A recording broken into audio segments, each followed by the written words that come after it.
বিশাল সমাবেশ, যতদূর চোখ যায় লোকে লোকারণ্য। দেখে মনে হতে পারে লোকিভার্সের লিউ জনপ্রিয় তামিল নায়ক বিজয় থালাপাতির পুরো সিনেমার শুটিং এর অংশ। কিন্তু না, সিনেমা নয়, বাস্তবেই নির্বাচনী প্রচারণার অংশে একটি সমাবেশে যোগ দিয়েছিলেন তিনি, যেখানে বিজয় থালাপাতি রাজনৈতিক ভাষণ দিচ্ছেন। ভারতের প্রধানমন্ত্রী নরেন্দ্র মোদীকে ফ্যাসিস্ট আখ্যা দিয়ে হুঙ্কারও দিয়েছেন তিনি।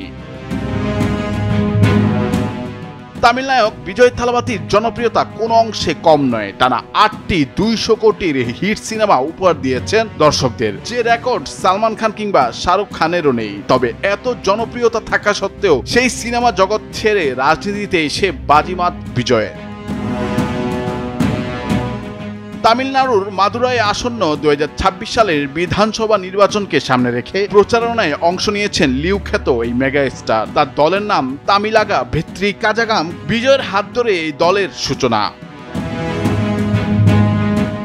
কদিন আগে এক সমাবেশে সরাসরি ঘোষণায় বিজয় তার দলের একমাত্র আদর্শগত শত্রু বলে বিজেপিকে চিহ্নিত করেছেন।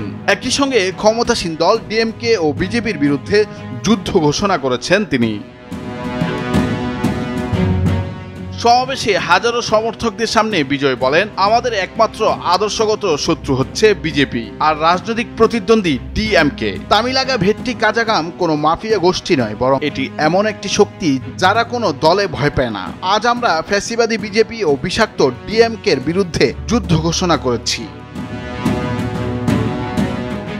অভিনেতা আরো বলেন, সিংহ জানে কিভাবে ভিড়ের মধ্যে আমরা কিভাবে একা থাকতে হয়। সে কখনো ভয় পায় না। সিংহ কেবল শিকারের জন্যই বেরোয়, বিনোদনের জন্য নয়। আর সিংহ কখনো মৃত শিকার খায় না। এদিন প্রধানমন্ত্রী নরেন্দ্র মোদীকে সরাসরি চ্যালেঞ্জ ছুড়ে দিয়ে বিজয় বলেন, NEET বাতিল করুন।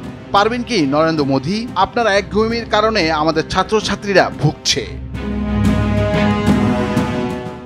রাজনৈতিক বিশ্লেষকদের মতে বিজয় বর্তমানে তামিল রাজনীতিতে একটি তৃতীয় শক্তি গড়ে তোলার চেষ্টা করছেন। ক্ষমতাসীন ডিএমকে ও বিরোধী AIADMK-এর বাইরে নতুন রাজনৈতিক বিকল্প হিসেবে নিজেকে এবং তার দলকে তুলে ধরতে চাইছেন তিনি।